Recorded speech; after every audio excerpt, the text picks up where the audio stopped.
जयतु धर्मस्ततो जयः। नमस्कार, आदाब। मैं मोहम्मद बिलाल किदवई सिग्मा न्यूज से मैं स्वागत करता हूं लखनऊ हाईकोर्ट से एडवोकेट वरुण गुप्ता जी का अपने नए कार्यक्रम लीगल शो में।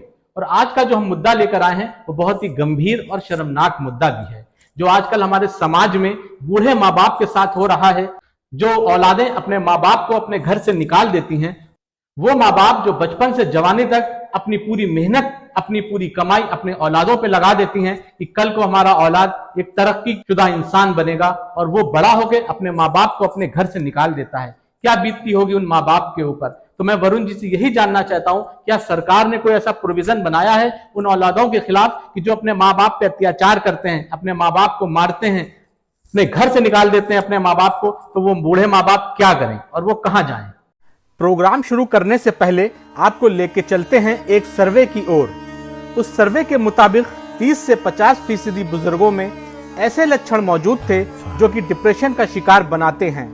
अकेले रहने पर विवश वृद्धों में एक बड़ी संख्या विशेष रूप से विधवा महिलाओं की है। और जब हम बात भारत की करते हैं तो ये स्थिति और भी चिंताजनक हो जाती है, क्योंकि एक सरकारी रिपोर्ट के मुताबिक भारत में बुजुर्ग की आबादी अगले दशक में 41% तक बढ़ जाने का अनुमान है। यानी 2031 तक इस देश में 194 मिलियन वरिष्ठ नागरिक हो जाएंगे। ऐसे में उनके साथ दुर्व्यवहार की संख्या में भी इजाफा हो रहा है। प्रत्येक बुजुर्ग को आर्थिक रूप से मजबूत होना बहुत ज्यादा जरूरी है। हेल्पेज इंडिया एनजीओ द्वारा किए गए एक राष्ट्रीय सर्वे से ये पता चला है कि कम से कम 47% वृद्धजन अपने परिवारों पर आर्थिक रूप से निर्भर हैं और 34% पेंशन या सरकारी नगद हस्तांतरण पर निर्भर हैं। आज अपने कार्यक्रम में हम आप लोगों को ये बताएंगे कि बुजुर्ग अपना हक कैसे हासिल कर सकते हैं और उनके हितों की रक्षा के लिए देश में कौन कौन से कानून हैं, क्या क्या प्रावधान हैं। जी हाँ, ये बहुत बढ़िया प्रश्न है और बहुत अच्छा मुद्दा है ये जानकारी देने के लिए अपने दर्शकों को कि हाँ, एक ऐसा सरकार ने प्रोविज़न और एक्ट बना रखा है जिसको सीनियर सिटीजन एक्ट 2007 के नाम से जाना जाता है। इस एक्ट में प्रोविज़न है कि जो वरिष्ठ बुजुर्ग नागरिक हैं, माता पिता हैं, यदि उनके साथ ऐसा दुर्व्यवहार किया जाता है तो वो मेंटेनेंस के हकदार हैं और वो अपना मेंटेनेंस ले सकते हैं। और अत्यधिक दुर्व्यवहार होने पर वो ऐसे बच्चों के और के प्रति मुकदमा और वाद दाखिल कर सकते हैं। उनके लिए एक ट्रिब्यूनल का गठन किया गया इस एक्ट के प्रोविज़न में, जहाँ पे वाद दाखिल कर सकते हैं। अच्छा वरुण जी, ये भी जानना चाहेंगे, जैसे किसी माँ बाप का अपना मकान है और क्या लड़का उनको अपने मकान से निकाल सकता है? नहीं, माँ बाप का जीते जी मकान पर राइट होता है और बच्चों जब तक माँ बाप जीवित हैं और उनके बच्चों को उस मकान में कोई राइट नहीं होता है। और ये एक जनरल रूल है, सामान्यता ये देखा जाता है कि कोई व्यक्ति अगर जीवित है वो अपनी इच्छा से किसी को देना चाहता हो सकता है अपने बच्चों को ना देना चाहता हो, किसी और अन्य को देना चाहता हो तो अन्य को दे सकता है। तो उसमें किसी तरीके से बच्चे का राइट ये नहीं होता है। वो तो माता पिता की खुशी होती है कि वो देते सब कुछ अपने बच्चे को ही हैं, और कोई कानूनी ऐसा कोई ट्रांसफर प्रॉपर्टी एक्ट में कहीं ऐसा कोई प्रोविजन नहीं है कि माता पिता के जीते हुए जी बच्चे का राइट उस मकान में है। वैसे ये समाज के अंदर जो सड़ी हुई चीजें चल रही हैं, इंसान को हम लोग को खुद ठीक करनी चाहिए कि अपने माँ बाप को, जो माँ बाप जिसने अपनी जिंदगी लगा दी हो अपने बच्चों के लिए, और बड़े होने के ऊपर जब फल देने का वक्त आता है वो बच्चा अगर उनको निकाल दे तो ये हम लोगों के लिए, हमारे समाज के लिए बहुत शर्मनाक बात है। तो माँ बाप तो बहुत बड़ी चीज होती है, पूजनीय चीज होती है। हर मजहब में माँ बाप को भगवान का दर्जा दिया गया है। अगर उसी भगवान को अगर कोई घर से निकाल दे तो बहुत ही मतलब शर्मनाक, बहुत ही गंदी बात है ये।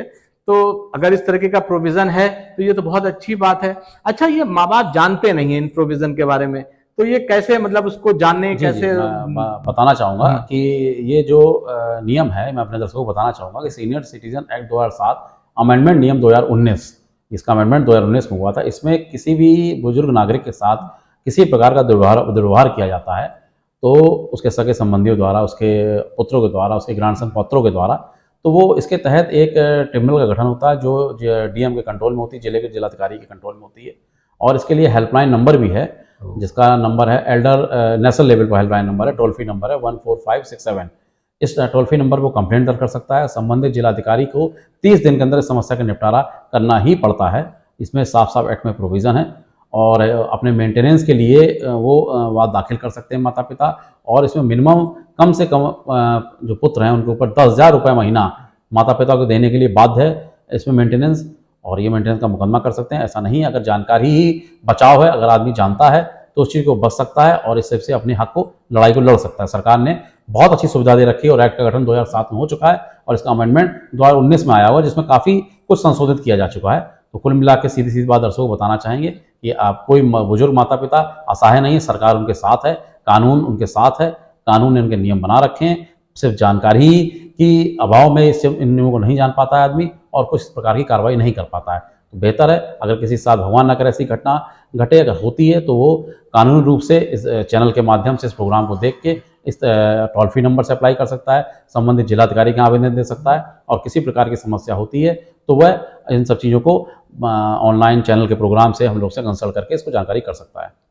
तो मैं उम्मीद करता हूं कि हमारे दर्शकों को समझ में आ गया होगा, जो बुजुर्ग माँ बाप हैं अब वो डरे नहीं, उन्हें डरने की जरूरत नहीं है, अंदर अंदर घुटे नहीं, क्योंकि सरकार ने ऐसा प्रोविजन किया है, उनके लिए हक दिया है कि वो अपने हक की लड़ाई लड़ सकते हैं। और मैं उन बच्चों से भी कहना चाहता हूं कि वो ऐसी नौबत ही ना आने दें कि उनके माँ बाप घर के बाहर दहलीज में निकलें और उनके लिए कुछ इस तरीके से कड़े कदम उठाएं। और मैं वरुण जी एक बात आपसे इजाजत लेना चाहता हूं कि क्या मैं अपने दर्शकों को आपका नंबर दे सकता हूं कि अगर कोई भी उनके साथ परेशानी होती है तो वो आपसे परामर्श कर सकते हैं, वो आपसे कांटेक्ट कर सकते हैं? बिल्कुल कर सकते हैं, मेरा नंबर आप दे सकते हैं और मैं इसमें बिल्कुल परामर्श कर सकते हैं, मैं उनकी सहायता करूंगा। तो जो नीचे स्क्रॉल कर रहा है हमारा नंबर, ये वरुण जी का नंबर है, आप इनसे कभी भी किसी भी तरीके से कांटेक्ट कर सकते हैं और अपनी पूरी जानकारी आप इसके लिए ले सकते हैं।